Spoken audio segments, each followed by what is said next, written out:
Welcome back to the show, everybody. We're going to talk about some identification tips today. We're going to look at some copperheads like this one right here. We're going to look at some water snakes as well. But right now we'll start with the copperheads.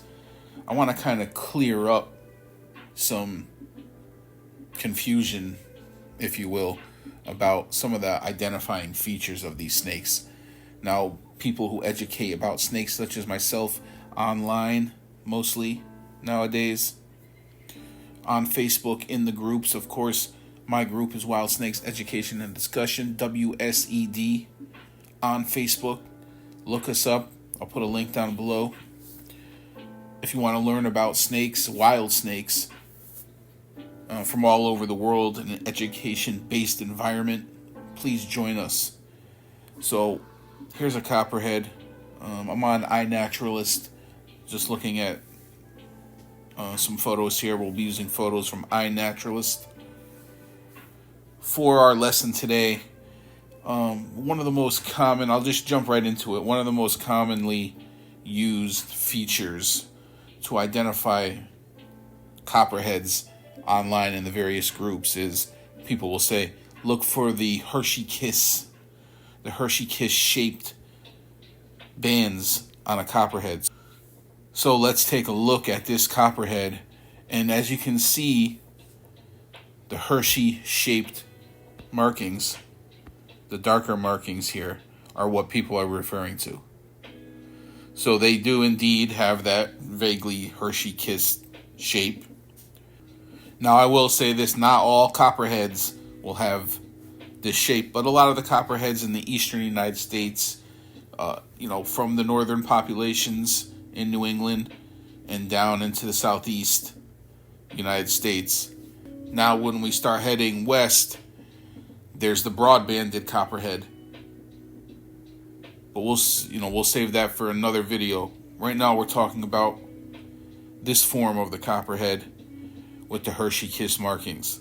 Now, these markings are a great feature to look for. However, the issue arises, and this is the biggest issue we have when educating on social media these days, is when we suggest looking for the Hershey Kiss markings, most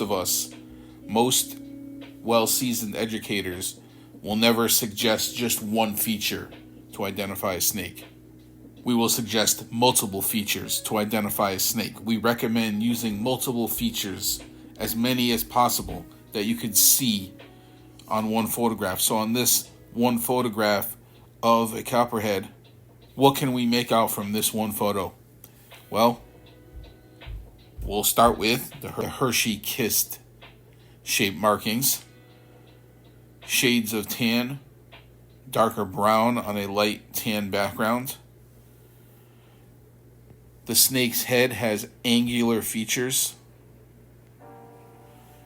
And there's also a heavy scale over the eye, giving the snake that kind of angry look.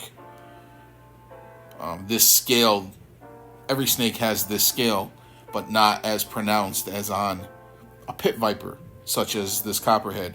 So rattlesnakes, and especially cottonmouths, have this scale.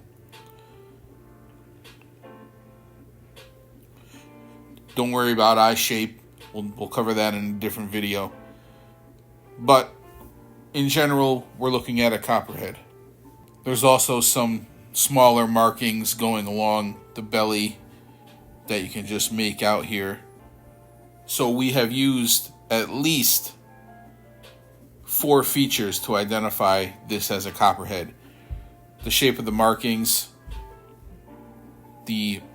along the edge of the belly, the angular head, and the scale overhanging the eye.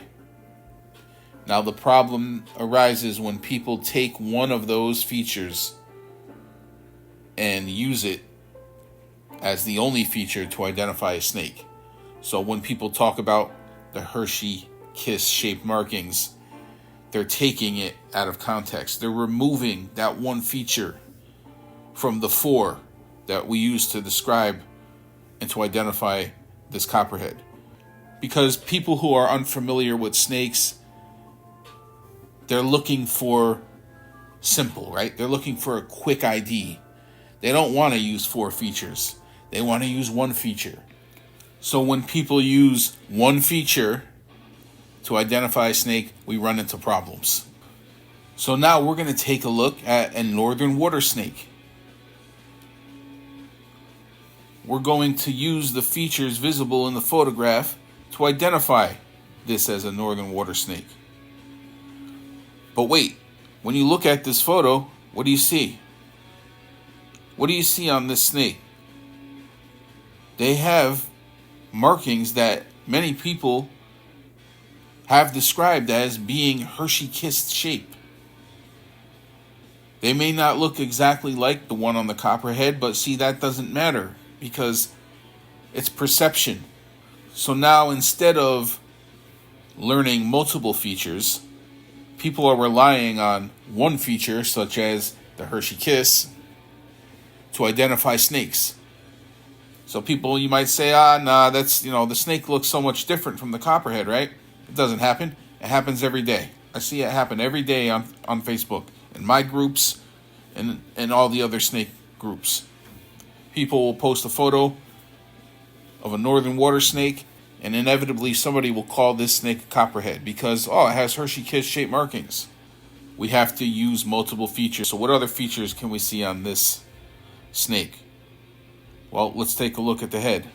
Right away, what's the difference that we see between this snake's face and the copperhead's face? Right?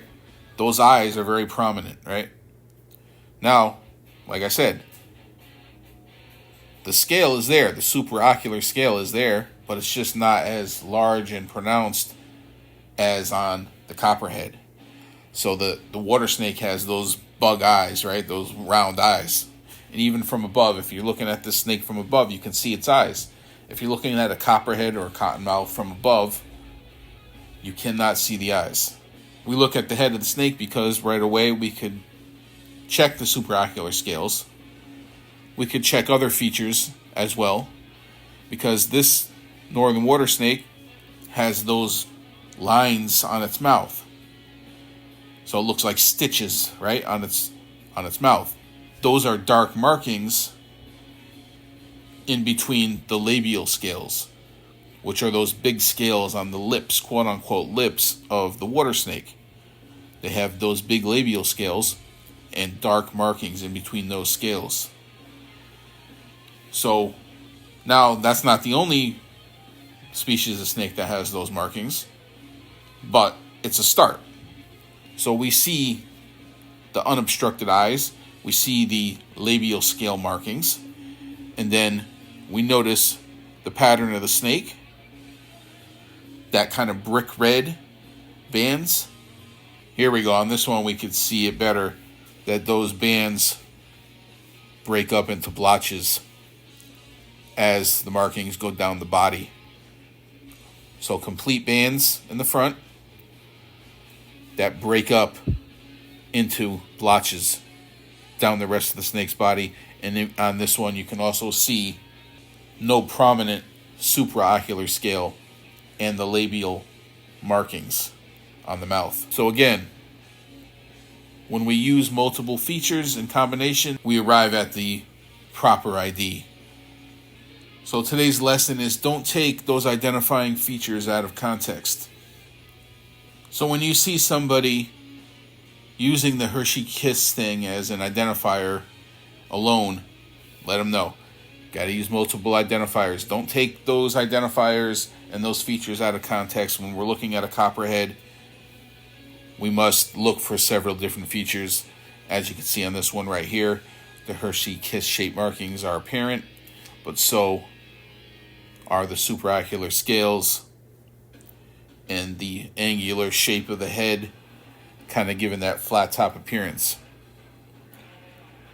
which helps us identify this as a copperhead. So I hope I was clear enough in today's lesson, and I hope you learned something. And leave feedback, please, in the comments below, and share the video. Thanks for watching. I'll see you on Facebook.